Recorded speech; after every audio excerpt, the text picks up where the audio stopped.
উপস্থিত সাংবাদিক বৃন্দ, গণতন্ত্রের মা, বারবার হারানো গণতন্ত্র পুনরুদ্ধারে অবিসংবাদিত নেত্রী, মানুষের নাগরিক স্বাধীনতা, বাক ব্যক্তি স্বাধীনতা রক্ষার আপসহীন এক কিংবদন্তি তুল্য নেত্রী দেশনেত্রী বেগম খালেদা জিয়া আজ সকাল 6টায় রাজধানীর এভারকেয়ার হাসপাতালে ইন্তেকাল করেছেন।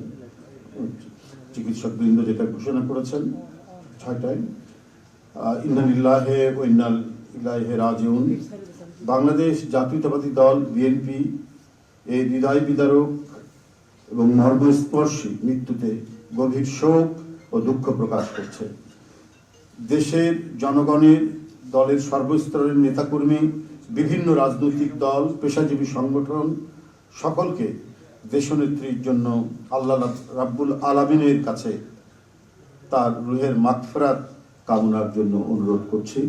আজকে এই তাৎক্ষণিক যে সাংবাদিক সম্মেলন থেকে এখানে তাৎক্ষণিকভাবে যে কর্মসূচিটি প্রণয়ন করা হয়েছে তা আমি আপনাদের সামনে এখন উপস্থাপন করছি। কর্মসূচি: দেশনেত্রী বেগম খালেদা জিয়া আমাদের মাঝে নাই, পৃথিবী থেকে তিনি চলে গেছেন। তার মৃত্যুতে 7 দিন ব্যাপী বাংলাদেশ জাতীয়তাবাদী দল বিএনপি শোক পালন করবে। 7 দিন ব্যাপী বাংলাদেশ জাতীয়তাবাদী দল শোক পালন করবে। কেন্দ্রীয় কার্যালয় সহ দেশের সকল কার্যালয়, সকল দলীয় কার্যালয়ে 7 দিন ব্যাপী কালো পতাকা উত্তোলন করা হবে। 7 দিন ব্যাপী কালো পতাকা উত্তোলন করা হবে। দলের সকল স্তরের নেতাকর্মীরা এই 7 দিন ব্যাপী কালো ব্যাজ ধারণ করবেন। 7 দিন ব্যাপী কালো ব্যাজ ধারণ করবেন।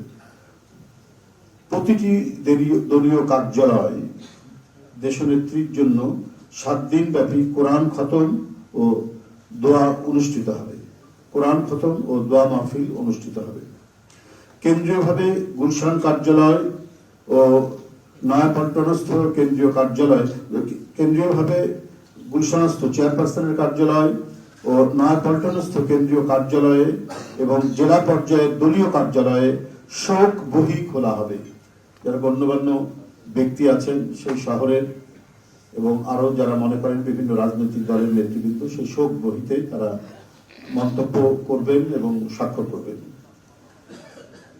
মরহুমা দেশনেত্রী বেগম খালেদা জিয়ার নামাজে জানাজা ও দাফন পরবর্তীতে জানানো হবে। মরহুমা দেশনেত্রী বেগম খালেদা জিয়ার নামাজে জানাজা ও দাফন পরবর্তীতে জানানো হবে। এই ছিল কর্মসূচি। ধন্যবাদ আপনাদের সবাইকে।